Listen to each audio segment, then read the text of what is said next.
Hai pelajar, saya Cikgu Kartik, Guru Pengajian Perniagaan SMK Tinggi Setapak, Kuala Lumpur.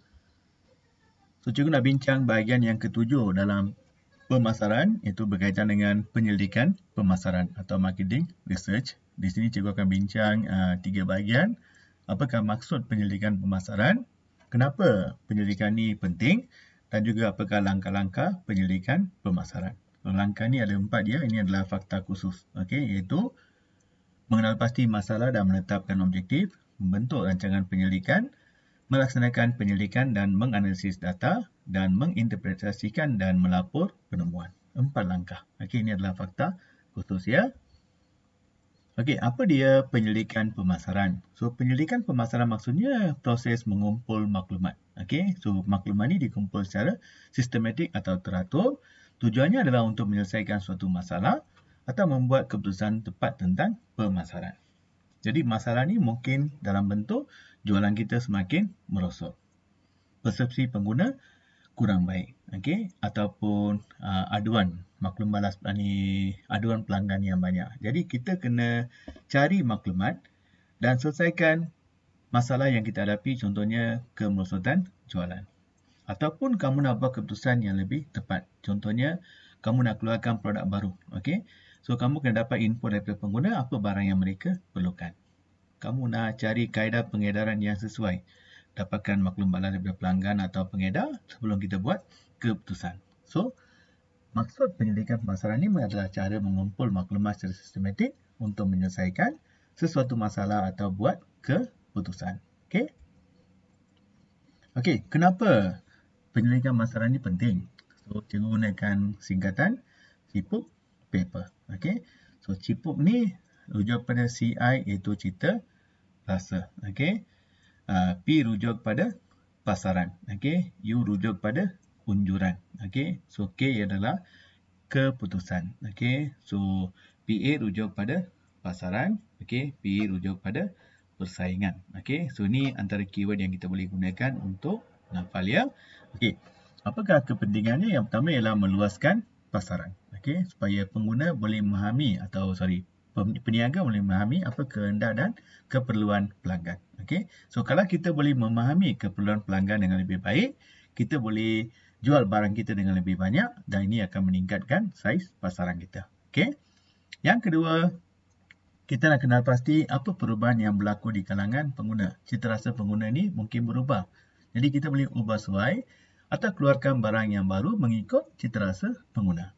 Okey. So kita kena sentiasa kaji apa perubahan yang berlaku. Kita tak boleh keluarkan barang yang sama sepanjang masa. Jadi, oleh kerana citarasa pengguna ini berubah, kita perlu ubah sesuai produk mengikut perubahan tersebut. Okey.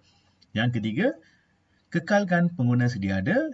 Pada masa yang sama, kenal pasti pengguna yang baru. Okey, itu tujuan penyelidikan. Iaitu kita boleh bentuk strategi pemasaran yang sesuai. Kita boleh tanya pengguna sedia ada apa yang mereka nak dan juga bagaimana kita boleh dapatkan pengguna yang baru. Okey. Yang berikutnya, mengatasi persaingan. Okey. So, dengan adanya penyelidikan pemasaran ini, kita boleh memahami apa kaedah yang digunakan oleh pesaing dan apa strategi yang boleh digunakan untuk mengatasi persaingan tersebut. Okey. So, yang ni kita kena buat penyelidikan. Okey. Penyelidikan juga bantu kita buat unjuran atau ramalan yang lebih tepat tentang corak perbelanjaan pengguna pada masa akan datang. Okey. Trend pasaran supaya kita boleh menjimatkan atau meminimumkan risiko. Okay. So, unjuran ni dibuat berdasarkan maklumat yang kita dapat daripada penyelidikan. Okey. Membantu buat keputusan yang tepat iaitu kita boleh cari atau kenal pasti strategi dan taktik yang sesuai untuk dilaksanakan. Okey. So, ini antara tujuan kenapa kita buat penyelidikan pemasaran. Okey. Okey, langkah-langkah penyelidikan pemasaran ni ada 4 langkah tadi ya. Yang pertama, mengenal pasti masalah dan menetapkan objektif. Okey, so langkah pertama, mula-mula kamu kena kaji apa masalah yang berlaku. Masalah ni mungkin dari dalam atau luar organisasi.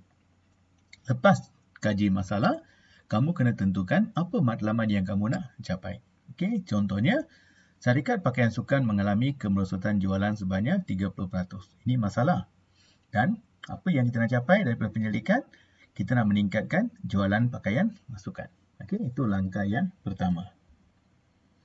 Okey, langkah yang kedua, membentuk rancangan penyelidikan. So, kita kena reka bentuk kaedah kajian. Apa kaedah kajian yang kita nak guna yang boleh kenal pasti punca masalah dan juga apa jalan penyelesaian yang terbaik. Okey, so kaedah kajian kita bentuk ni mesti bantu kita menyelesaikan masalah yang kita hadapi. Okey. Dan kaedah kajian ni banyak bergantung pada masa yang kita ada. Kalau kamu ada masa yang panjang, kita boleh gunakan kaedah kajian lebih menyeluruh. Okey. Jumlah modal yang kita ada, wang yang kita ada, kepakaran kita. Okey, kalau kita kurang kepakaran boleh gunakan pihak luar. Okey. Kedapatan data. Adakah data ni data yang mudah diperoleh atau data prima? Contohnya mungkin kamu kena buat temuduga, okey. Kamu kena buat temuduga, buat survey untuk dapatkan maklumat baru. Ada maklumat yang sedia ada. Contohnya boleh rujuk pada surat khabar, majalah dan sebagainya. Okey. Contohnya, syarikat pakaian sukan merancang mendapatkan maklum balas daripada pihak pengedar dan pelanggan dan juga faktor persekitaran umum seperti keadaan ekonomi. Itu cara dia nak dapatkan maklumat. Okey. Langkah yang ketiga, melaksanakan penyelidikan dan menganalisis data. Okey, so di peringkat ni kita kumpul data dari sumber prima dan sekunder. Prima maksudnya maklumat yang asli. Okey, original info.